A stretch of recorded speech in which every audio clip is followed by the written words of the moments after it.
Hey, this is Chad with The Cusp again, getting in touch with you today a little bit about texting and reaching out to people via phone and face-to-face instead. The reason this came up is I was in a conversation via text because it was just my birthday. I've got a buddy of mine that shares his birthday about 4 days later, and I sent a text out to him, happy birthday, and we talked a little bit over text, and he said some things that I took as a joke, and I don't know if they were. And when I went back and looked at the text, it seemed like maybe not necessarily a call out or an ask for help, but definitely a place where I could have reached out and asked a little bit more and gotten a little bit more into how he was actually doing. Probably haven't talked to him in about a year. So it got me thinking, as I had that conversation over the phone with him, that how many times in the past have I seen a text message come across that I took one way and just completely disregarded while that person was actually looking for a little bit more engagement. How many times have I let a friend down because of that type of interaction? And it got me thinking to an article that I read from a friend of mine, another friend of mine, who wrote about 9 reasons why I don't text my husband during the day. And she put it up on a blog called The Odyssey Online. I'll include the link below.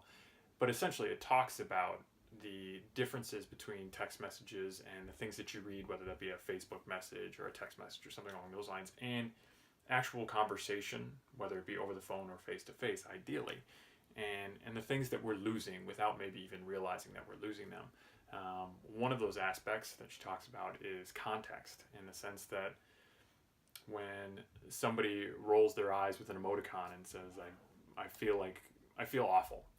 You know, it's like, oh, okay, well, maybe you're sick to your stomach. Maybe you're down a little bit about something. Maybe you feel awful because the Cubs lost, their first spring training game. I don't know.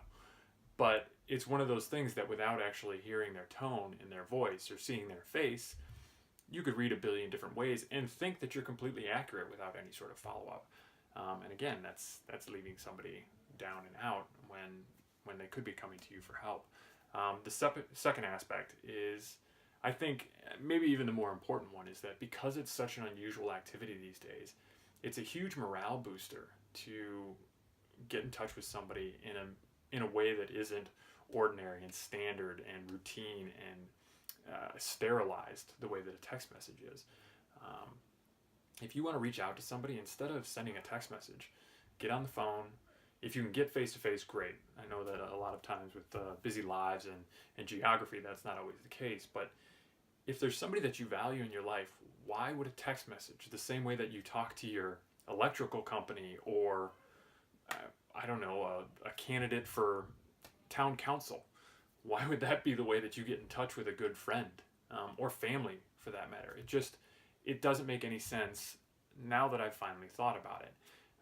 So I guess the prompt that I would have for you today is not necessarily a business one, though it could be important as business as well, but more of a personal one.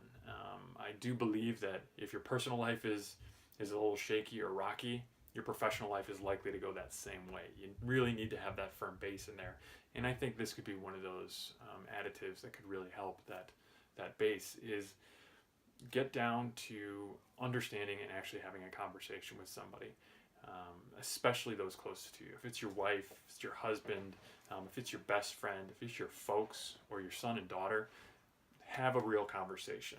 Chunk out some time and find a way to sit down and talk to that person. You'll find that the benefits of doing something like that and the amount of information that you can glean from a simple phrase, a look, a body shift in movement, something along those lines, could mean the world to you as far as understanding what's going on with that person. I think that this is an imperative that we really need to kind of get back to. And amazingly, it took me till today to have it wash over me and for me to understand it. Even though I talk to people every day, I'm on the phone, I'm on text messages, I'm on various different platforms messaging out there, and obviously I have face-to-face conversations with my family. I never realized how big of a difference, how stark of a difference there is between the written word that anybody can misunderstand and misconstrue and take the wrong way, and a simple phrase over a phone. So my urging to you is to get on the phone today. Stop text messaging, put it down, have a real conversation, and see how much better you feel about that interaction afterwards. Thanks again for listening. If you like what you're hearing on The Cusp, please subscribe below. Like I said, anything that I talked about here and in future episodes and past episodes, you'll find in the description below as well, in case you want to look it up. If you ever want to get in touch, always feel free to drop us a comment or a suggestion, and we will try to get back to you as quick as we can. Thanks a lot again. Have a good one.